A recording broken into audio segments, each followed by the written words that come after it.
Hey guys, you're watching the Best Practices Show, where we take a look at the best business practices from the best dental practices all over the world. And man, do I have a special edition for you today. If you're looking to be great in restorative dentistry, there are some secrets you're going to want to learn along the way. And I've got one of my favorite people in all of dentistry, Dr. Bob Margeas, on today to share his top secrets for a successful career in dentistry. Do not miss this.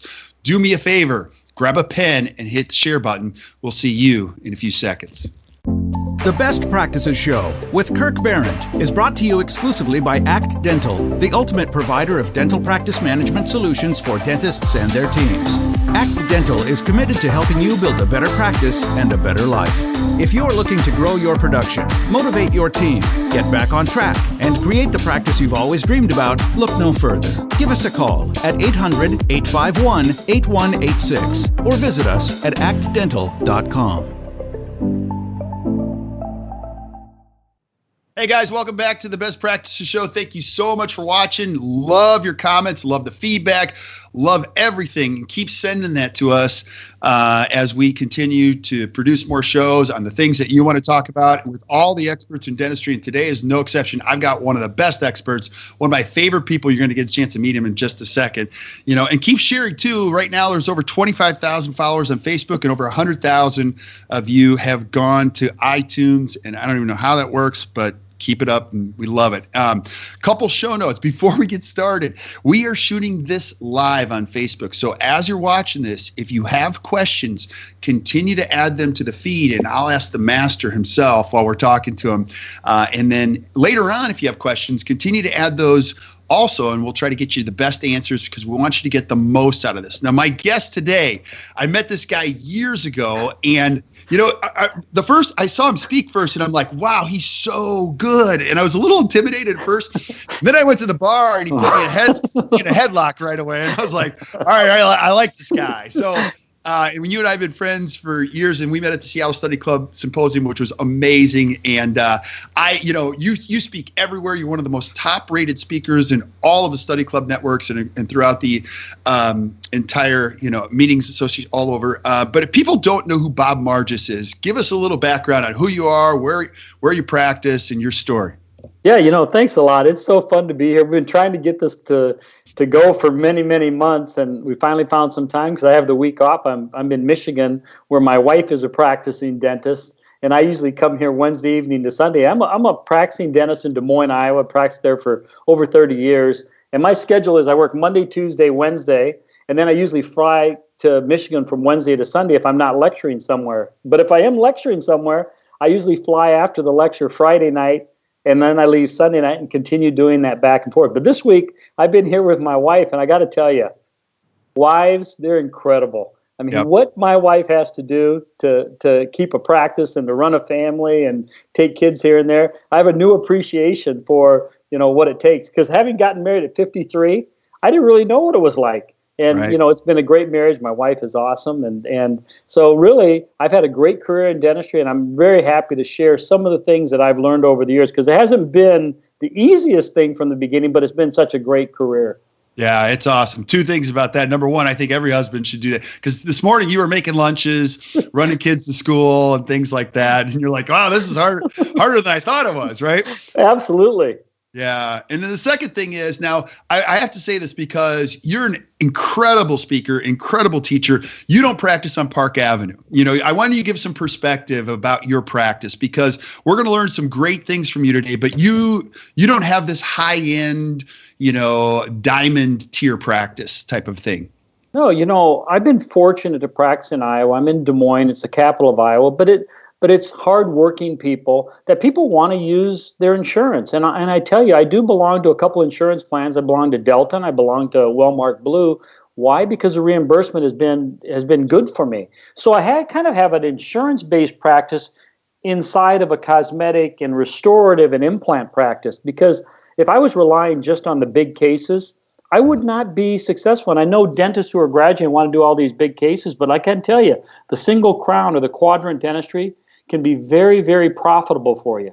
Because today, really with the automation of the laboratories, you can get a high quality crown for $125 or less, when in fact Delta Dental is reimbursing me around $950 without a buildup. And with the time that it takes, you can have a successful practice on some insurance plans. So I don't think that when someone's trying to teach you just to be insurance free, I'm envious of those dentists because it is a little bit more difficult to have those type of practices. So we'll go over some of those things and how we manage that, during the course of this time we have. Yeah, absolutely. And before we get into the how, let's talk about the why. I always love that. Why is it so important right now more than ever in dentistry to figure out what's important as you start to define success? Because you and I were talking about this yesterday. Success isn't always money in dentistry. Yeah, when you first graduate, back 30 years ago, I used to think $25,000 in student loans was a lot of money. I remember it was $306.67 every month I was paying, for my loan. I'm thinking, wow, am I ever going to get this paid off? And now you're talking about people getting out of debt with $250,000 to $500,000 and then expecting to be able to pay that back. And what are they doing? More and more dentists are signing up for some of the corporate dentistry, and I don't blame them. Why? Because they have bills to pay. It would be difficult for me, and I'm a successful dentist, to be able to pay an associate right out of school $150,000. But there's a trade-off for that. For that $150,000 that they're paying you, their expectations are you to produce. And to be honest with you, sometimes your thinking may get in the way of what's really right for the patient. I've always felt that doing the right thing and being honest with your patients and authentic is going to make you much more money than having a goal to say, hey, this is how much money I need to make and I want to make, and you're only motivated by money. Yeah, absolutely. I quote you all the time in my seminars. Your case presentation process, what you say to your patients is one of the best I've ever seen. We're going to do a completely separate show on that because it's awesome, but it's so true in that whole process. Now, you've been practicing for 32 years? Well, going on 32 this year. It's okay. great. And when you started, you were broke, super broke. I'll tell you how broke I was. Uh-huh. I was working as an associate. The first associateship I had right out of school, it was called River City Dental Care. It was in Iowa City, and we were open 7 days a week. We were open, Monday through Friday, 8 in the morning till 9, Saturday 8 to 5, Sundays noon to 5.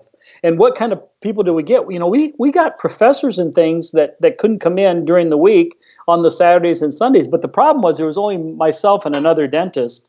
And what happened was I would have to work 12 days on before I had 2 days off because every other weekend I had to be on.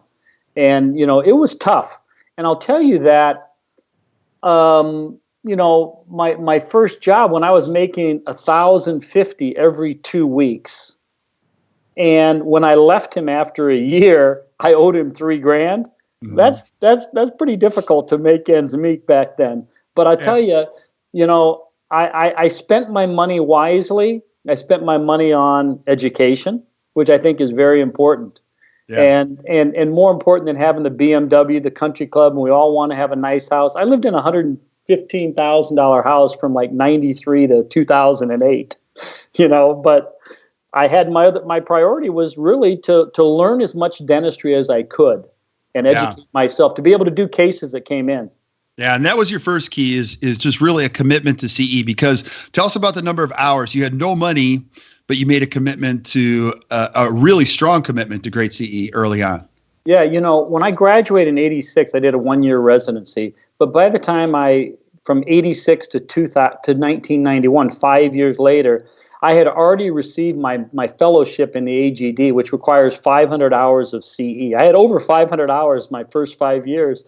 But the reason why I did that was really when you got out of dental school, you got the basics, you got a good education, but did I know how to do veneers or did I know how to restore an implant case? No, but I spent the money to be able to do those types of things early on in my career. And let me tell you, as a young dentist, I would find a mentor.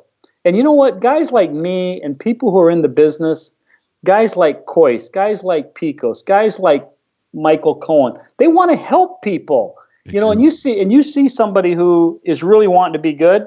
I'm going to show them everything.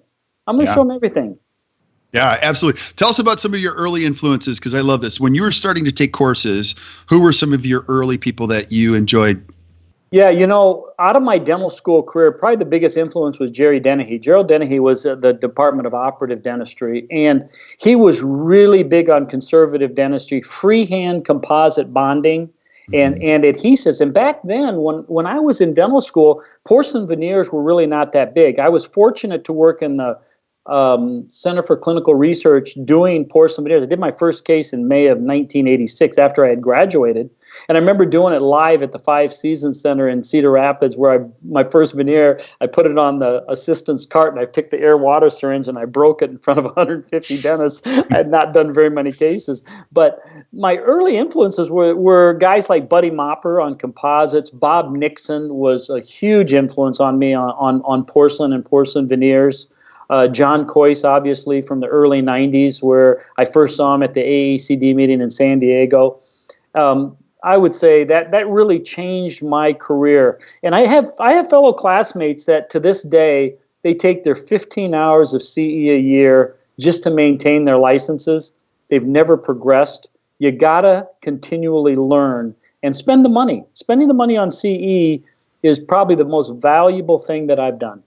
Right. Now, answer this question, because I know you get this question and I get it too all the time. Young dentists come, they go, they say, I know I would love to take that course, but I can't afford to do it, or I can't afford to be away from my practice.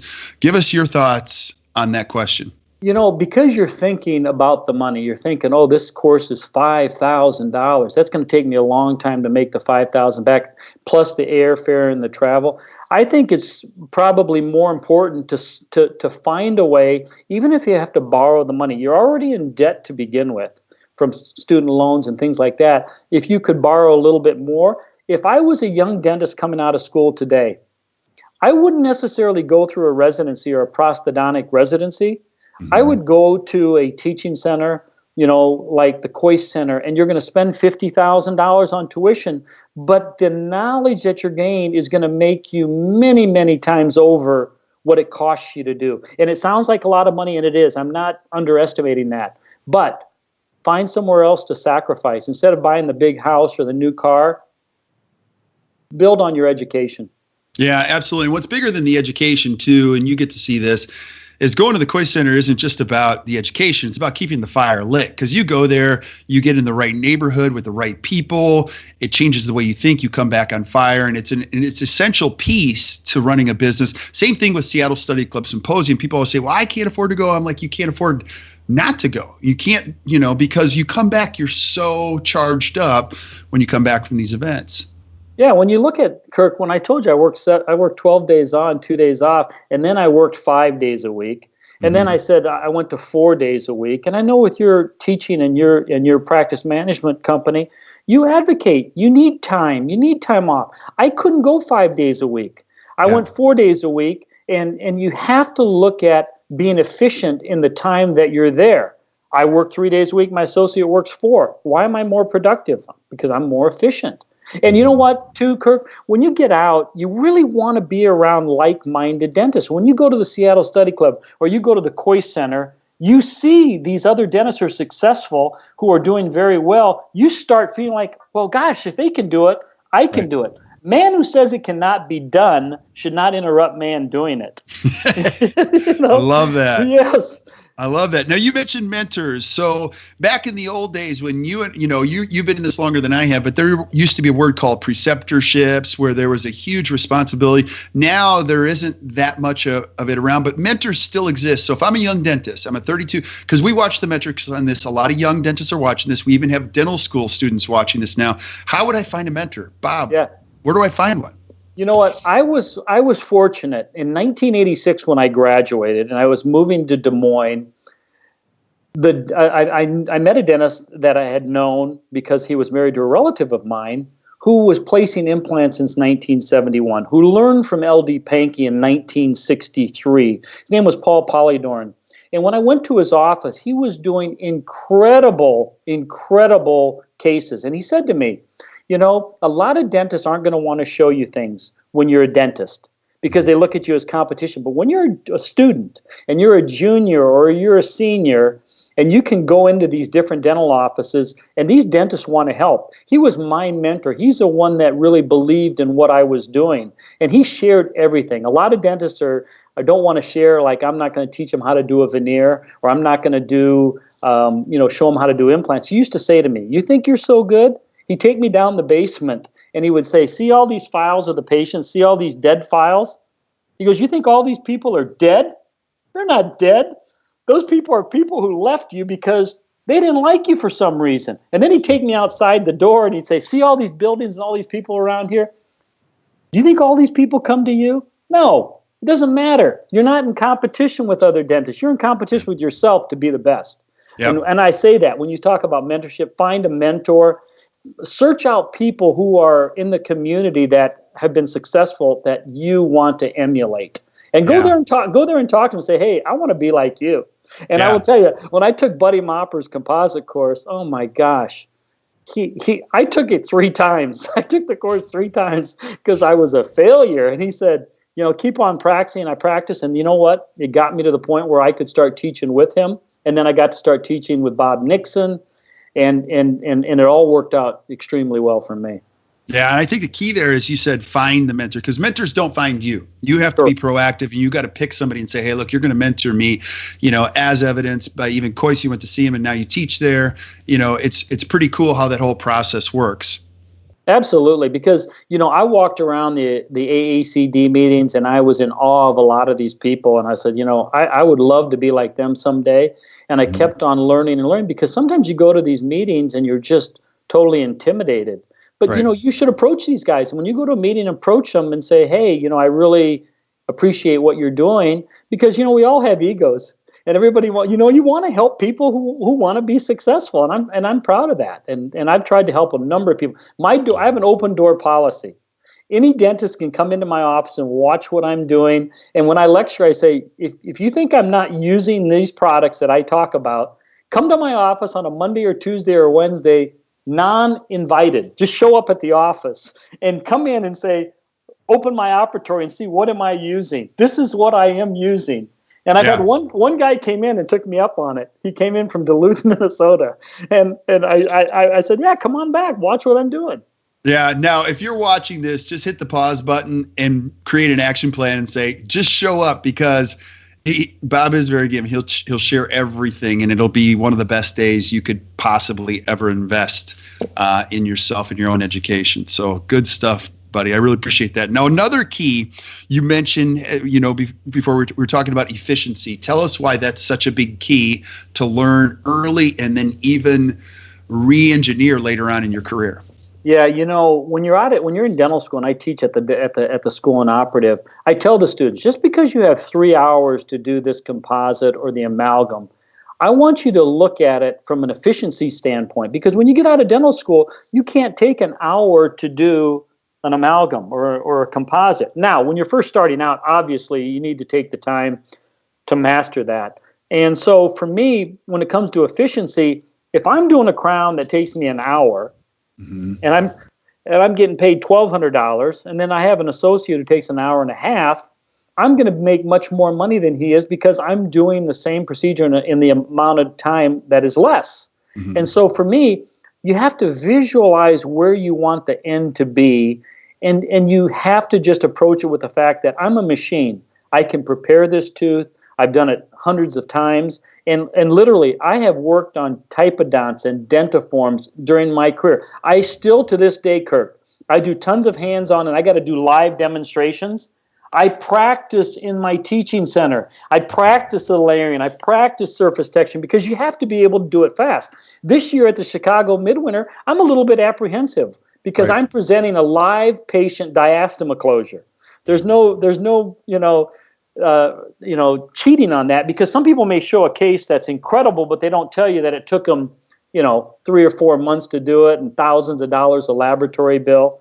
And when you have to do it live, you can't hide that. And so I think that's critical to that you want to really be efficient in order to be financially successful.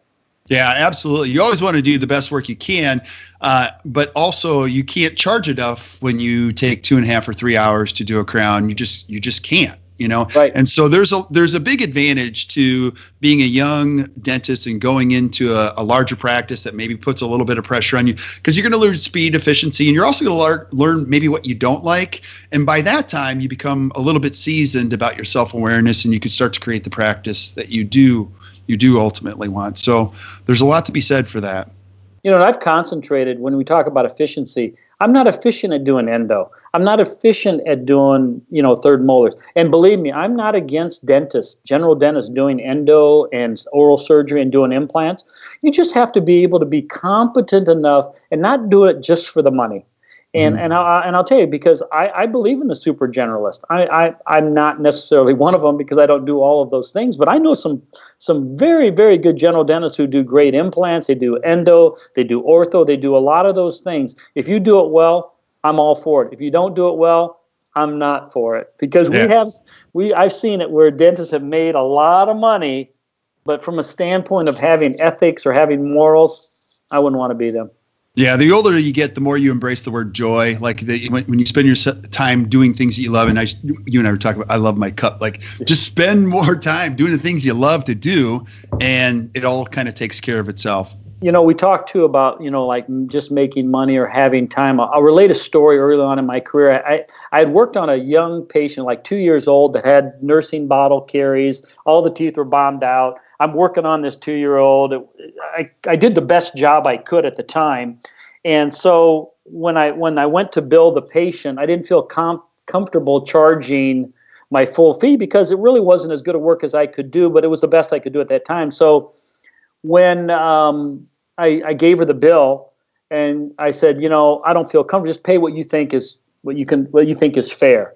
Mm-hmm. And she writes a check for $70, and I'm thinking, $70. I mean, wow. That was probably $400 or $500, and I was upset about it. And then a month goes by, and she calls up and says, one of those composites you put on fell off. So now you're thinking, you come back, now you got to do it. You got paid $70. And when she walks out, she gives me a check for $200. I said, there's no charge for this. She says, when you asked me what it was worth, she says, I had $140 in my pocket. It was worth half the money that I had. And it was a lesson to me to think that, hey, you can't just charge money, because that was a lesson that, people maybe can't afford everything, but to her, it was worth half her money, So that's pretty amazing. Yeah, don't do stuff just for money. Do the right thing, and the money will follow. That it sounds corny, but you know what, Kirk? If you're honest and genuine and tell the truth, we've said it before. I'm just a referee. Mm-hmm. I'm just a referee. I call it as I see it. Yeah. Now give us a little snippet of that, because the way you look at your case presentation and the truth aspect and the authenticity, give us some philosophy behind that whole process, because that served you well for 30 years. Yeah. Early on, I wish I had this attitude or mentality that I don't need the money. I'm in a position where I've made enough money that I really don't need the money. And when you feel like, when you're talking to patients and they need the crown, and I say, Kirk, it appears that this tooth is cracked. My suggestion would be to put a crown on it. I said, hopefully the crack doesn't go through and goes to the nerve. Otherwise, you're going to need endodontic therapy, blah, blah, blah. And if you don't do it, there's a possibility the tooth could crack. But nobody dies by using a cracked tooth. The worst thing that can happen is, if you don't do this crown, is you may need an implant. And half the time the patients will look up and they'll say to me, oh, it doesn't bother me that much. It only bothers me when I'm eating a taco chip. I say, fine, it's your mouth, your time, your money. When you're ready to do it, let me know. I don't follow through with those patients to see why they haven't done it. What? Because they're adults. I think when you try to hound a lot of people, I think if you tell them the truth and let them make the decision based on the facts, when you start feeling bad for patients, bad stuff happens. Ritter and I have talked about that before, and Ritter has said to me, when you feel bad for a patient and you try to do something that's not the right thing to do, bad stuff happens. Now I own the problem. Absolutely. So love that. Now, another key to your success has been your team. You have some people that have been with you for a very long time. They're amazing. Now, some young dentists watching this go, hey, look, first of all, Bob, how do you even search for the right person? How do you find the right person? And how do you keep the right person? Give us some thoughts on that. I really hire people based on personality and the ability to be able to communicate well. And the same thing to me was with a dentist. I could technically be the best dentist, but not have the communication skill to have anybody want anything. Most of the successful dentists I know aren't the best clinically. It's the one, if you have the ability to have really good communication and great clinical skills, nothing can stop you. But with my staff, I don't micromanage the staff. All my staff, Kirk, are cross-trained. My front desk. Now, if you think about this as a practice management consultant, you would love my practice from the reason of efficiency. I have 3 full-time hygienists, a part-time hygienist. I have 1 dental assistant, and my associate has 1 dental assistant. I have 1 front desk, and now I hired a part-timer for 2 days a week. Now, my front desk is a certified dental assistant. So when I only have 1 dental assistant, we're working in the back, an emergency comes in, what does my front desk do? My front desk goes in the back, takes an x-ray, puts it up on the screen, goes back to the front, answers the phone, puts checks in, confirms patients. Listen, that is a value, for me, because otherwise the patients would either be sitting out in the front waiting for my assistant to get done with the procedure I have. The other gal that I hired is a dental hygienist. So there are times when I have a new patient that wants to get in and they can't get in for several months. What does my front gal at the front do? She goes back and cleans her teeth. You gotta, and you can't have all the clicks. Believe me, we've talked about it. I've fired a few people. I don't like it because I'm non-confrontational. All I want is the people to come in and do their work. And sometimes they'll come in at 8:05 when the patient, and I say, listen, all I'm asking you is to come in at 8. And she said, well, the problem is I have 2 young kids and I have to drop them off at school and I can't take them too early. So you know what? That to me was understanding. You can't just be, force this is this and this. You want to do the best that you can and be a little bit flexible. Right. But sometimes you can't. But when we have a problem in the office and we have these clicks, or the hygienist isn't getting along with the front desk, or one assistant doesn't like this assistant because you took my instruments or this, I say, listen, we're going survivor mode. Yeah, now describe that, because I love survivor mode, and you've shared this with me many times. So you go survivor mode whenever you have challenges on your team. What is that? And I go to the staff. I say, listen, tomorrow we're going survivor mode. Somebody here is getting voted off the island. It may be me. I may be getting voted off. I don't need the job. So either straighten it out, or somebody's getting fired. I don't know who it's going to be. If you want to vote me out, great. I'll move to Michigan and be here full time. But, that's what it usually calms everybody down. And then everybody, seems to get along. Nobody has a job description, Kirk. My hygienist, if they don't have a patient, they're in the front. They're putting checks in the deposit. They're confirming patients. They're pulling charts. They're taking the other hygienist instruments and sterilizing for them. I mean, it's amazing that, that it's like that. It's not like that all the time and everything hunky-dory, but for the most part, it's awesome. Right. Now, time out, because that flies in the face of everything that I go, oh, gosh. Now, you say they don't have job descriptions, but they always know their expectations. Describe what that means. Yes. You need to have, obviously, a job description. So when I say this, I don't want my hygienist to say, your job is only to be a hygienist and clean teeth and this and that. Their job is what my mom used to say in the restaurant business: see and do.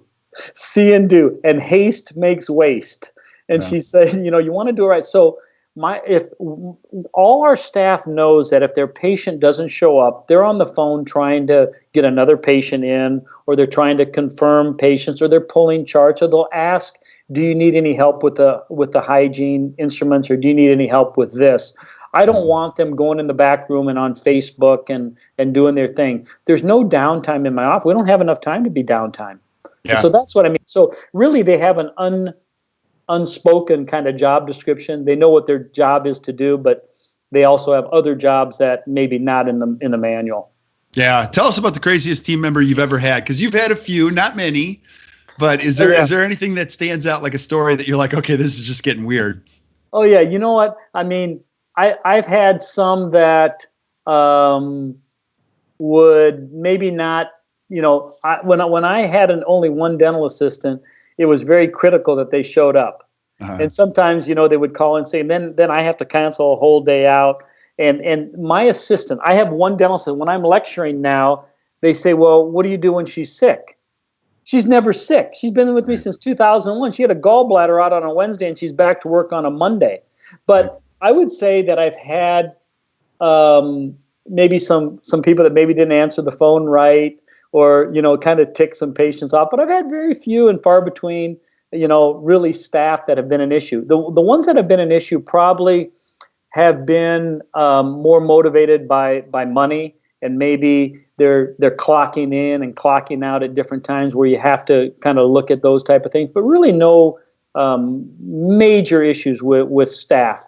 The ones I have now, they've been with me for years, and I think one of the reasons why is I offer a very good compensation plan, not just an hourly wage, but they get sick time, they get health insurance, they get a 401k with a cash balance plan. So they get 10% of their salary in retirement. So they don't want to leave. Yeah, and you go keep ahead. going. No, you go. Yeah, okay. So I asked my staff this. I said, you guys are all free agents. Think about this with a term. You're a free agent, but my expectations are for you to stay in your contract for the whole year. And when January comes around, feel free to go out and search the market. If you're not happy here, you're a free agent like the NFL or baseball.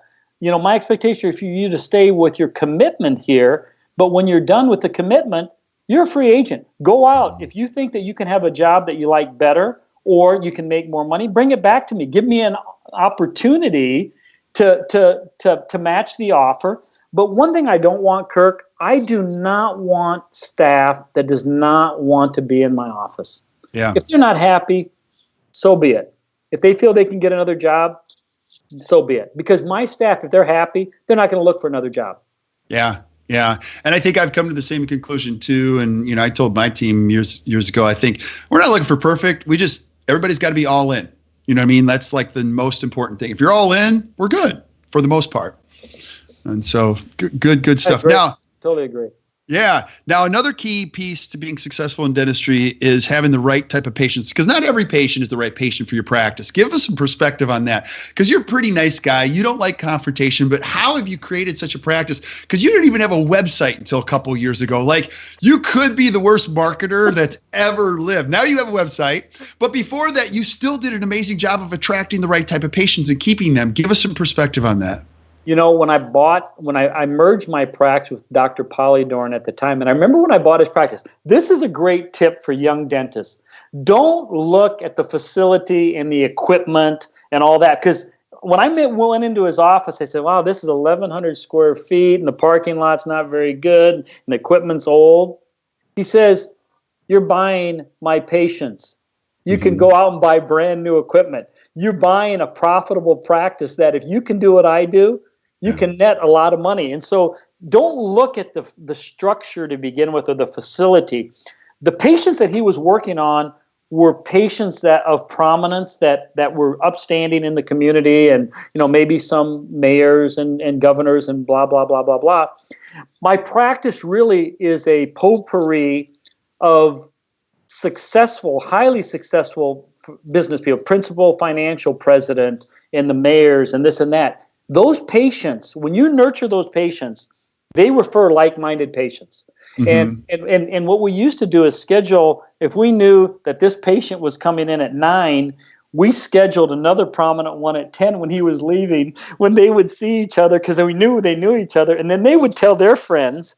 And so it was more like, hey, like-minded people. Yet, the other things is I have school teachers, and I have bus drivers, and I have welders that I have to cater to that may not be able to afford to have the dentistry that I want to do, but I don't treat them any different. Yeah. And so you have to have a combination of insurance-based and fee-for-service. Yeah. And that's where I've made a comfortable living doing veneers and implants when it's not covered by insurance, that patients are willing to pay the difference. And especially with if you have a good reputation, it's so important, more than anything else, more than money, and being able to walk around the community and be a good, upstanding, citizen.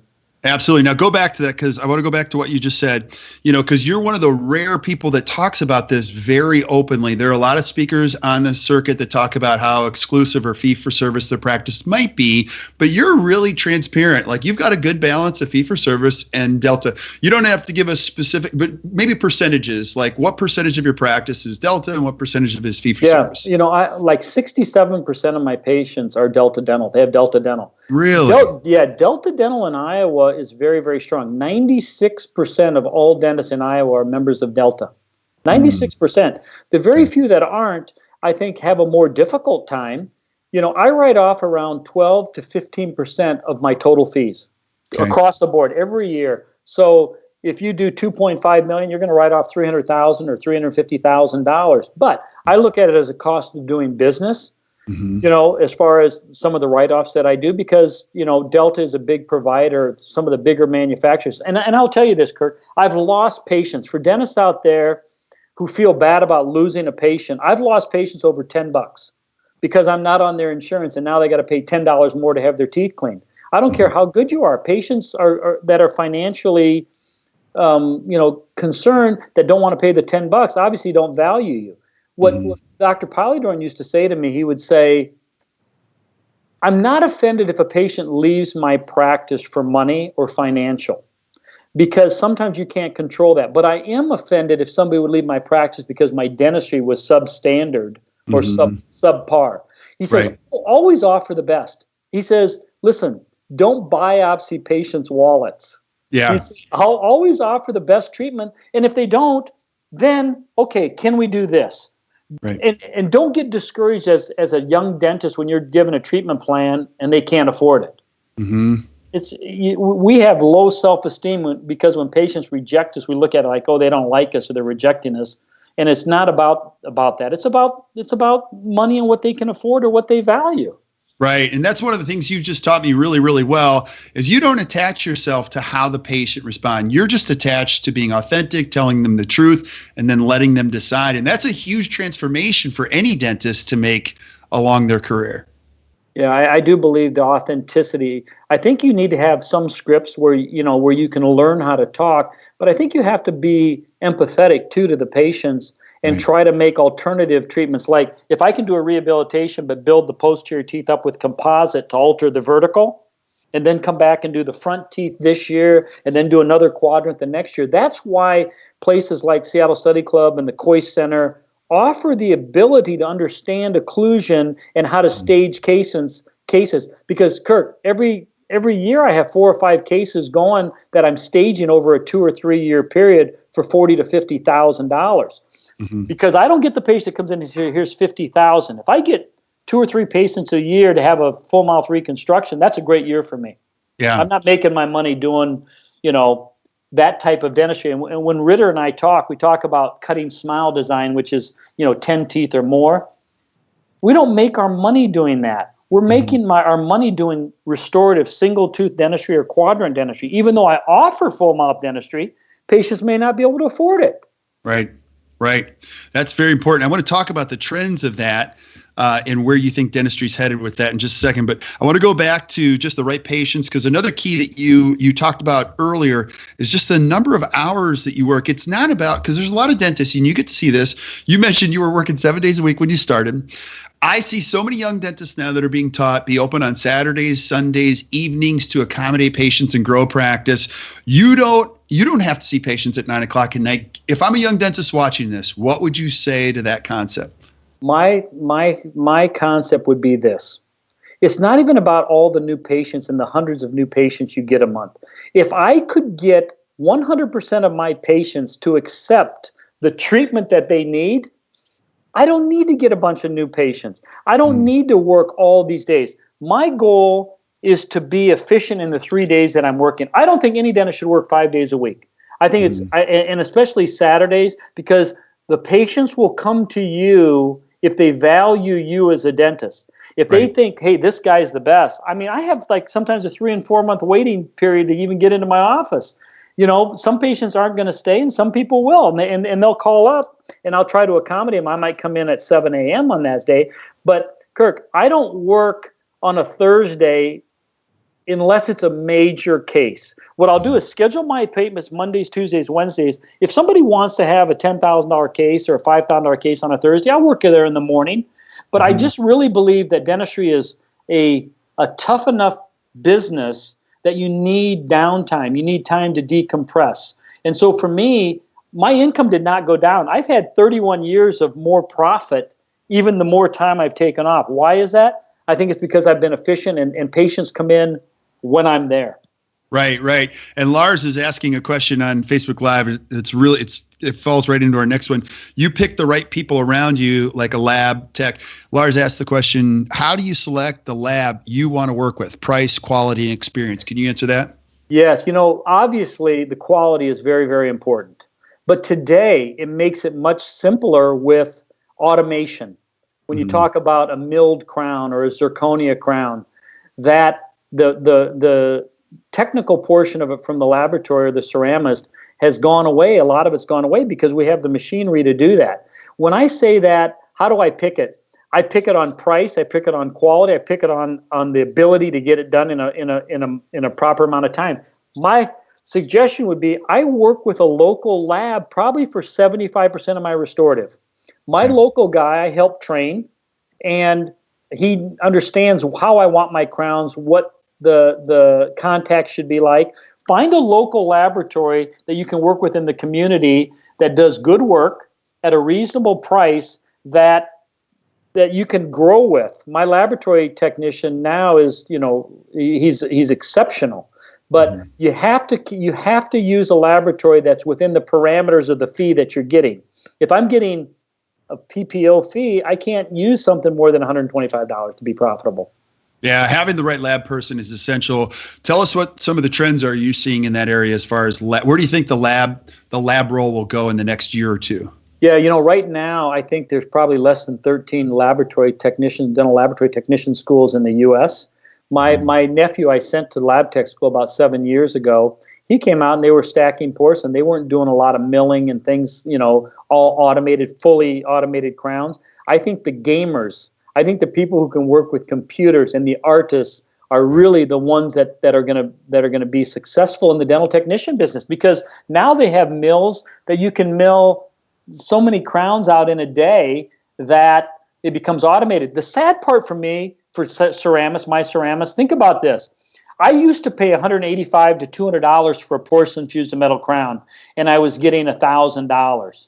Now I'm getting $1,200 or $1,300, and I'm paying $125 for that fee.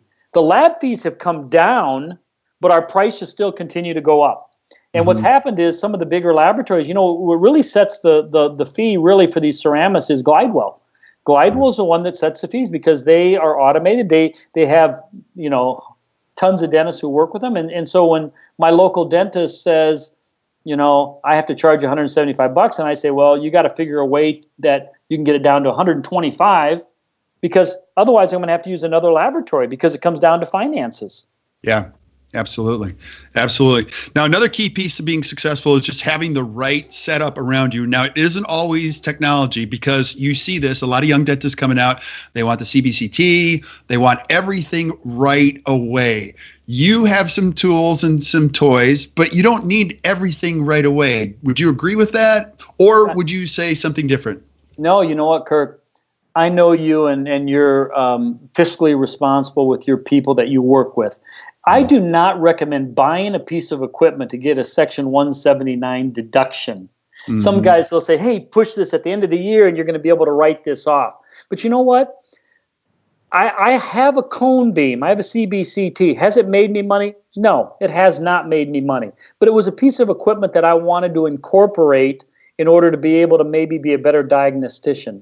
Right. Maybe, and so for me, what's important? You need a good electric handpiece. You need good handpiece. You need a good burr. You need magnification. You need good lighting. But besides that, and digital x-rays, things like that, those are going to make you money. And Polydorn used to say to me, I don't care what you spend on your office, but if you're going out and buying a BMW or a boat and this and that, which is a depreciating asset that's making you no money, I'm not for it. If you come to me and say, here, I have $75,000 to pay for this car, buy it. I don't buy a Right. car now without paying cash for it. I don't finance it. And I learned that lesson early on. But with dental equipment, like you said, buy things that you're going to use, not just because it's the hottest thing. Because I did have a scanner. I Right. bought a scanner, Kirk. But the thing with me in my practice, and I'm not against scanners, I'm not against digital. I work with one dental assistant. The problem was after I got done prepping the tooth, either I would scan it or my assistant would scan it. I wouldn't be working on anybody else. If I had two assistants, then I could go to another room. Mm-hmm. I could prep the tooth. They could scan it while I'm working on another patient. So you have to look at the type of practice you have. CAD/CAM, Cerex, I'm not against it. But how much time is it going to take to mill that crown and design it and stain it when you say to me, oh, I have a Cerex, I can do that in an hour and 45 minutes. And they do it in one appointment. Well, you know what? I can do it in an hour and 5 minutes because it takes me an hour to prep it and 5 minutes to seat it. Mm-hmm. Yeah, you're taking an hour and 45 to do the same thing and paying $100,000 for the equipment. Right. If you can leave the operatory and have somebody else design and mill and you're working on other patients, I think it's fantastic. Yeah, very well said, buddy.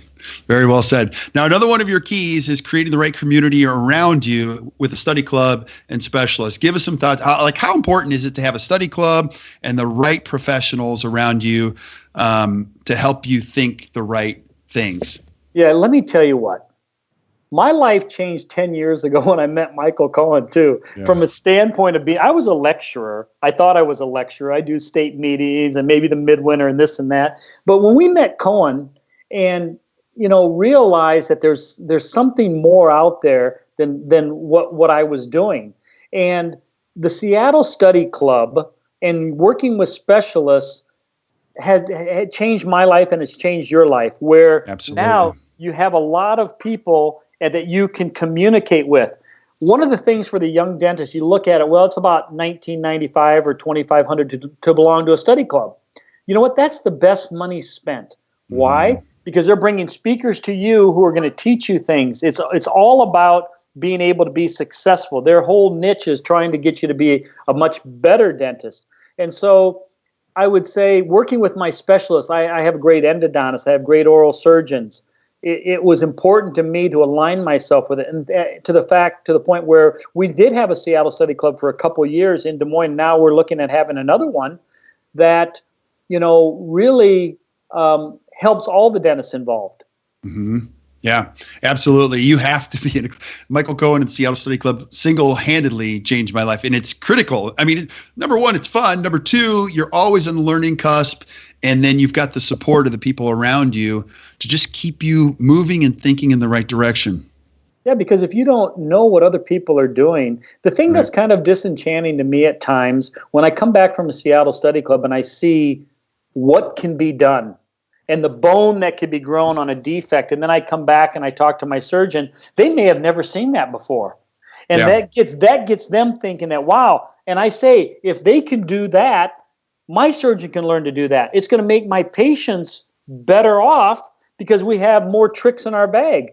But if you don't see that somebody can grow 10 millimeters of bone or do a connective tissue graft because you're not taking CE, your patients aren't going to benefit from it. Yeah. Absolutely. Absolutely. So good stuff. Now, another thing that you and I talked about, and we've got a lot of keys here, is you had mentioned, just trying to figure out how you want to practice. A partnership and multi, offices may not be, it's not for everybody. Sometimes young dentists think, well, I got to get a partner, then I got to get another partner and another office. One of the keys here is trying to find the right configuration for you. Tell us a little bit about your journey and what you've learned on that. Yeah. I started out as an associate. Mm-hmm. Then I was an independent contractor for 11 years. And for me, I would say mergeronomics. Mergeronomics is one of the best ways to build revenue in a practice and make money. Here's why I say that. If you have an existing practice, like myself, after 11 years, I sought out one of the best practices in Des Moines to buy. I didn't need the practice. I had my own practice. But if I could buy somebody's practice and have that dentist stay on with me for a minimum of 5 years, all of a sudden now, instead of doing maybe $1 million a year, now you have another practice and you're doing $2 million a year in the same facility. Right. In the same facility, your profitability goes up because the only way you make more money is you got to produce and collect more. with the same amount of people. Because I can tell you this, I collected last year $187,000 more than the year before. Okay. So if you say I have a 50% overhead, then I should have made like 90,000. Well, on my income taxes, I made $134,000 more than I did the year before. Well, you say, how can that be possible? Well, because I collected that much more, my overhead didn't go up. I still paid the rent, still paid the lights, still paid the salaries. It went to the bottom line. And so when you talk about that, I think it's important that when you look at a practice, look at what it's going to cost to service the debt, to pay that practice off, and how much can you net afterwards. You know? Right, because there's going to be a certain point where your costs kind of settle in. Now, they'll go up a little bit, but not in the same fashion that they will on the lower end of the early phases of it. And that's what you're talking about. So there's a huge upside to being, number one, profitable, also debt-free, which you are. So that's a huge piece of it, too. The other thing, too, I want to say is this. When you talk about partnerships, when I bought Dr. Polydorn's practice, we were talking about, he says, partnerships fail because I used one paper towel to dry my hands and you used two. When you think about like the supplies, and sometimes when you have an associate that I use a burr 4 or 5 times, when it stops cutting, I throw it away. Associates may use a burr 1 time and throw it away because they're not seeing the overhead. They're just seeing it as a burr, and they throw it away. You need to have some kind of parameters when you have an associate. And when you talk about partnerships, to be perfectly honest with you, I don't want a partner. I don't want my associate to buy in. I really don't. And he doesn't. Why? Tell us why. The reason I don't want him to buy in because I am making profit off of him. Most people say, "Oh, I lose money on my associate." My associate says, "Well, you know what? My associate does endodontics. My associate does implants. These are things that I would be sending out that I would not be doing. So anything that I can make on that is gravy." Okay. And so for me as a partner, I want the ability to write off things that maybe if you're a partner, if I go to Costco and maybe I buy some paper towels and I take a roll home, am I stealing from my partner? Probably. But, having a partnership, I think the only time that you should really sell a practice is when you're ready to quit within a couple of years. I don't think you should sell a practice at 55 or 56 when you have the earning ability. I was offered $3 million for my practice, and people say, wow, $3 million. But you know what? If I want to work the next 10 years, I'm going to make more money than the $3 million. And so you got to look at, if you don't want to work and you want to quit, that's one thing. But when you look at partnerships, you have to look at, you got partnerships like a marriage. You got to have the right partner, because I've known partnerships that have not been good. I think it's tougher than a marriage. So, and the other thing too, I would say this, and I think you would agree there, as a dentist, if you're watching this and you're thinking partner, no partner, just answer this question. Do you like people touching your stuff? And there are dentists that are like, no, I don't like anybody touching my stuff. Well, if you fall in that category, you're probably not partnership material, so. I have a question for you. Do you like, as a practice management consultant, do you like people to have partnerships if they're like-minded, or do you like someone to be the owner? Do you have any suggestions for that? I would fall in the same realm as you. Kane Water says that 70 to 90% of all partnerships fail. And associateships fail. We found that too. I don't know if that statistic is the same in our findings, but it's pretty darn close. And most of them fail just because of a failure of expectations and a good working relationship. There are partnerships that work really well, but the expectations are super clear. There's no gray. They understand. And like a great example, 2 of the best is probably Ritter and Ramsey. They have an authentic love for each other. There's no animosity, and there's clear expectations on both sides. And they're in it truly because they love and they want to help the other person. Would you agree? Yeah, I totally agree. I mean, that's been a great partnership. It's an example of, how you can be successful with 2 guys. One could have a bigger ego than the other, and one, and they both lecture. They're both quality dentists, and, they work well together. But a lot of times, if you have one ego that's a little bit different or, higher, there's going to be animosity. Right. And when animosity happens, you don't have a good situation. Hey, and let's be honest, the reason that you're starting a business is that you do have an ego. So it's not that you don't have one. You believe in what you do. You believe that you do it well. And that is often hard to merge with someone else. So that can be a challenge. Now, I would say that somebody that's just in it to run dental businesses and doesn't care so much about how things may be done, they can lower that, that part of them that might irritate them and allow the scaling to happen. And that's a case where you could say, hey, that might be a good fit. But again, if you're watching this, a key piece to anything in life is just figuring out who you are and then building a business to support that. I have a lot of guys that go to Seattle Study Club or Kois or wherever, and they come back and they go, you know what? I'm a single column dentist. That's what I've learned. I have an overflow, but I'm a single column dentist. And, I go, what a beautiful day. Now you don't have to fight against that. And they go, you don't understand. I run 4 columns, though. And I'm like, okay, well, that's a problem. Absolutely. Listen, if I was, advice to younger dentists, my advice is to get as much education, learn from the dentist you're working with, and get out of an associateship as fast as you can. Find somebody's practice and buy them out. Because you don't get, honestly, if I hired an associate, I'd say my goal for you is for you to have your own practice someday. Yeah. You're not going to get wealthy working for somebody as an associate. You can make money, and if you invest your money wisely, you can have a great career. But owning really is the best. Don't look at the dollars. Don't look at, I have the students who say, the dentist wants $1 million for his practice. Oh, $1 million. I said, I don't care if they want 10 million. What's it going to cost to service the debt? Because if I say to you, I want 2 million for my practice, you go, 2 million, that's too much. Well, what if you can net 800,000 and do what you're making 40% on your 2 million right away. There's no clear cut. There's no right way to value it. My best way is look at the numbers. What's it going to cost to service the debt? And can you live on the excess after you service the debt? Yeah, absolutely. Now, one of the last keys you mentioned is just taking care of yourself, because you got to take care of yourself. Dentistry is not one of those jobs you just go in and do a little work. It's hard on the body. It's hard on the brain. It's hard to, you have to. This is a long haul. Some of you that are watching this, you're going to practice 4 decades, and that requires a good support system. When these are done, you're done. That's right. And you know what? I do not look at massage as a luxury. I get a minimum.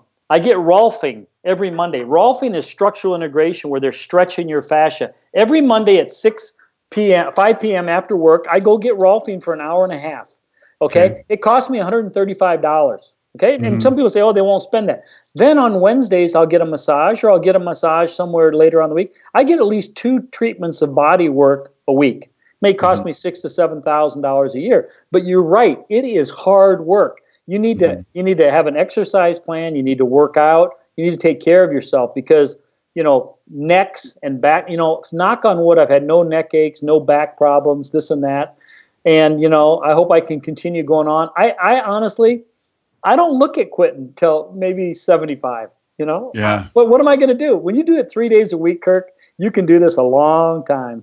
Well, and you're a lot of fun to be with, so I can't see you slowing down on this. Now, I have 2 other big questions. I always love to know this. What's the weirdest thing a patient, you've been doing this for 3, what's the weirdest thing a patient has ever said to you that you're like, whoa, I've never heard that one before, Let me think about this. I wouldn't say the weirdest thing is, I gave some guy the anesthetic. I gave guys some anesthetic, and I'm drilling him. He feels it. So I give him some more anesthetic, and he's feeling it. And I looked down at him, and after I took the drill out, I took the bit out, the burr out, and I started drilling on his tooth, and he's going, ow, ow.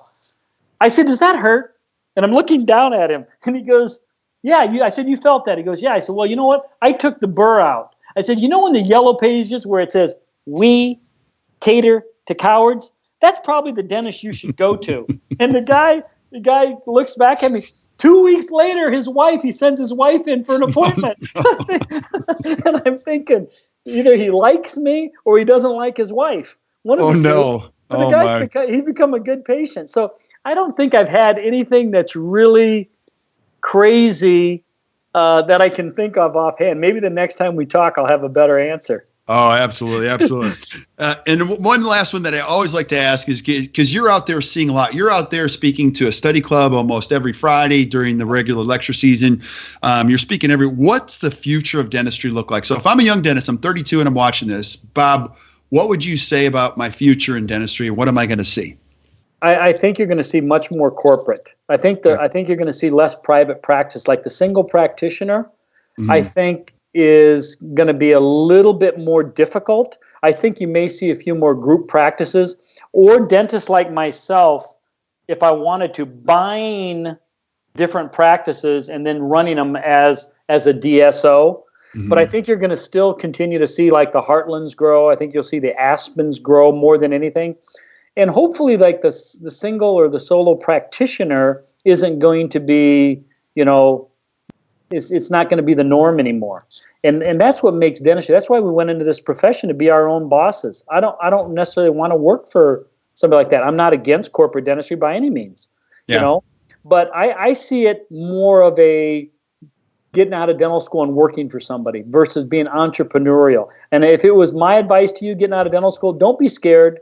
If you learn the right techniques and you learn stuff, you can do it. It's, I honestly, I look back in my life and I'd say I don't regret anything, but I would say I wish I would have purchased a practice sooner than being just an independent contractor. I had my own practice within a practice. I wish I would have done it before 11 years.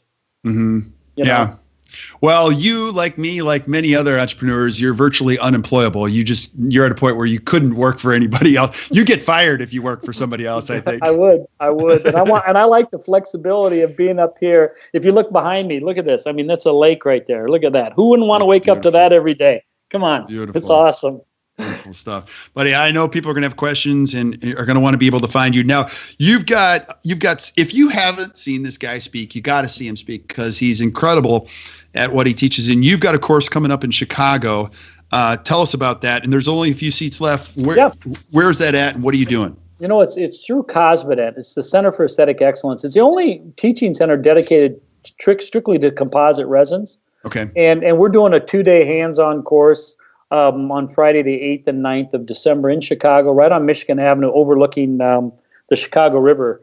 It's on composites. It's learning how to increase the vertical dimension with composite resin overlays, how to do an immediate provisionalization on a dental implant, how to do a resin bonded bridge that you fabricate yourself in order to,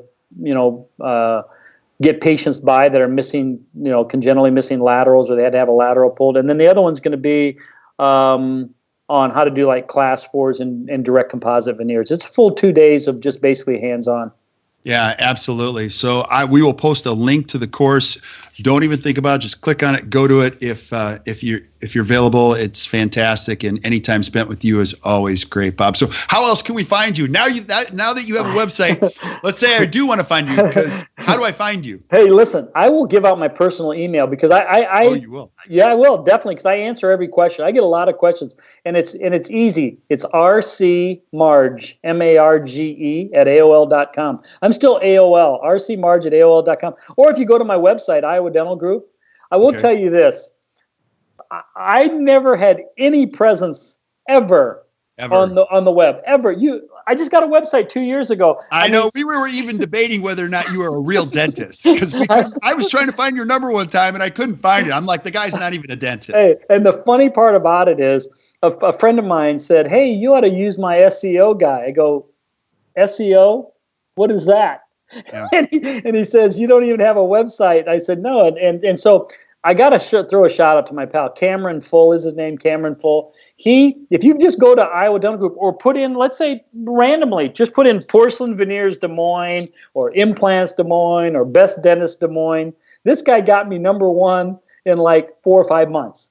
I mean, I don't know how he did it, but now I talked to Ritter about Ritter uses him too, and Ritter's going up. And so it's fun to be able to help people who help me. Now, he doesn't take a lot of clients, and I don't even know if he's going to even have time to do any dentists, but I got to thank him publicly for this one because it's people have found me because of it. That's awesome. That's awesome. So check him out and find him. And if you have questions for Bob, reach out to him. He's awesome. He will respond to you. And if you, I would always encourage any dentist, take the time, drive down to Des Moines, watch this guy work. He'll let you in his office. You might have a problem after this. Oh, no. I might. Only one or two at a time. Yeah. Absolutely. Absolutely. Well, cool, buddy. We'll stick around while we say goodbye to everybody else.